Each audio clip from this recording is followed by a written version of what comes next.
Oke, bismillahirrahmanirrahim. Assalamualaikum warahmatullahi wabarakatuh.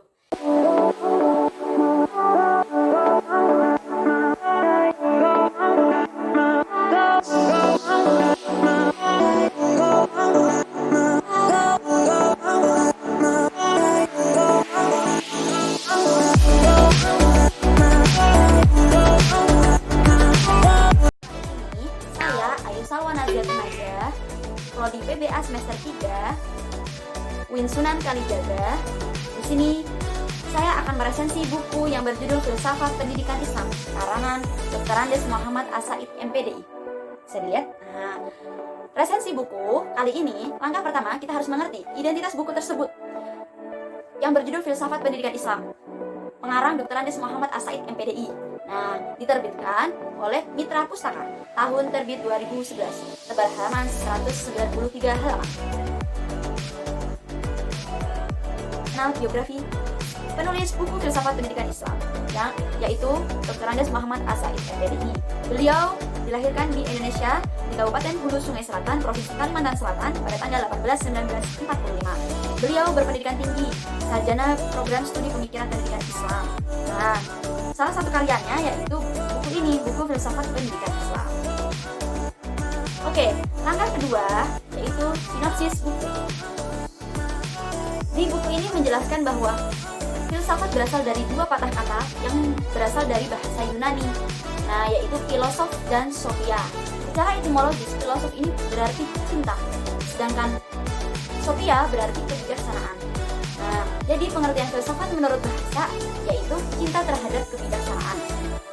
Filosof umum mempunyai hubungan erat dengan filsafat pendidikan, sebab pendidikan merupakan pelaksanaan dari pandangan filsafat dan kaidah dalam bidang pengalaman kemanusiaan yang disebut pendidikan.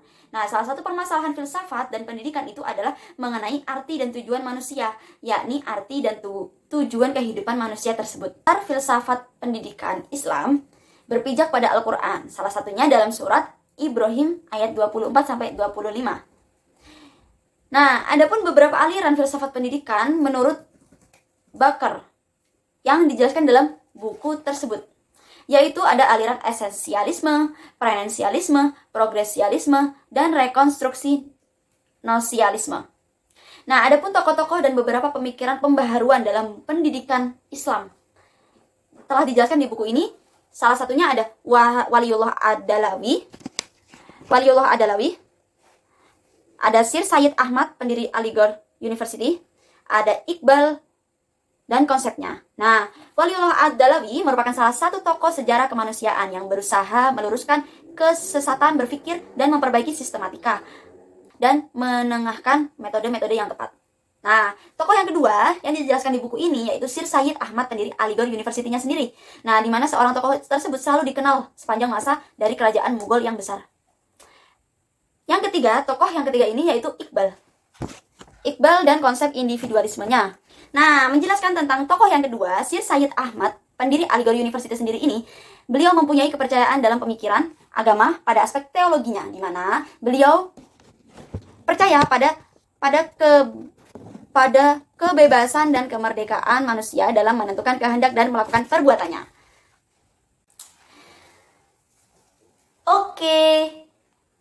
Di langkah yang ketiga, resensi buku Filsafat Pendidikan Islam ini dibuat untuk memberikan peranan yang sangat membantu proses pembelajaran dan pengembangan pengetahuan, khususnya dalam konteks studi pustaka, untuk keperluan perkuliahan pada program pendidikan agama Islam di Fakultas Tarbiyah STAI Al-Wasliyah Barabai.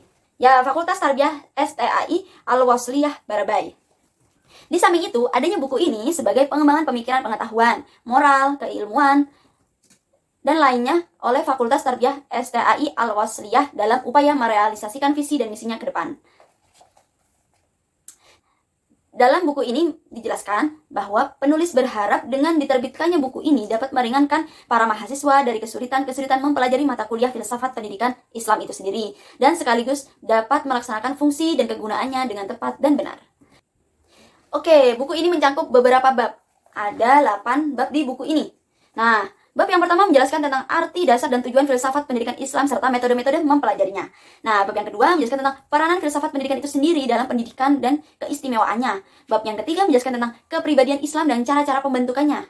Nah, bab yang keempat menjelaskan tentang pergolakan, perkembangan, dan pembaharuan pemikiran dalam filsafat pendidikan itu sendiri.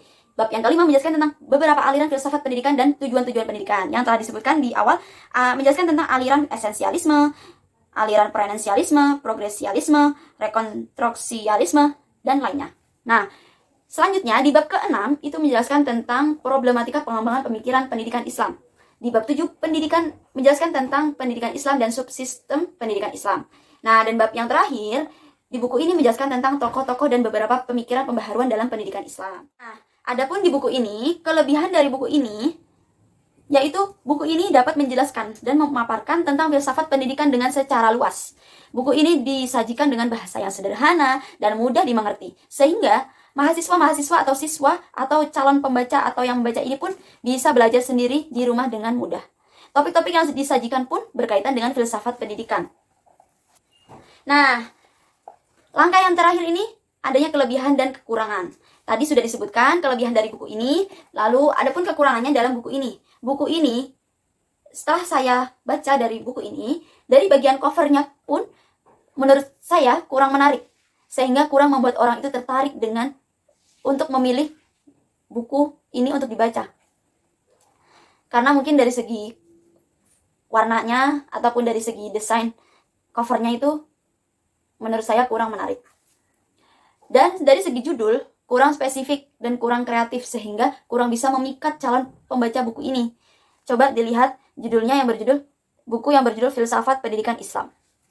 Nah, lalu dari segi isi, dalam buku ini pun sangat monoton.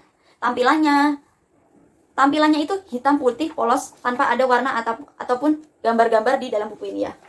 Sehingga bagi pemula yang mempelajari filsafat ini sangat kurang memikat untuk dibaca.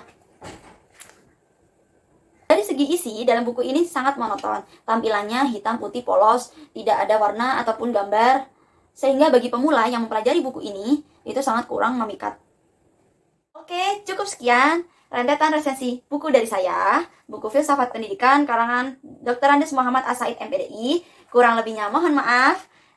Syukron. Wassalamualaikum warahmatullahi wabarakatuh.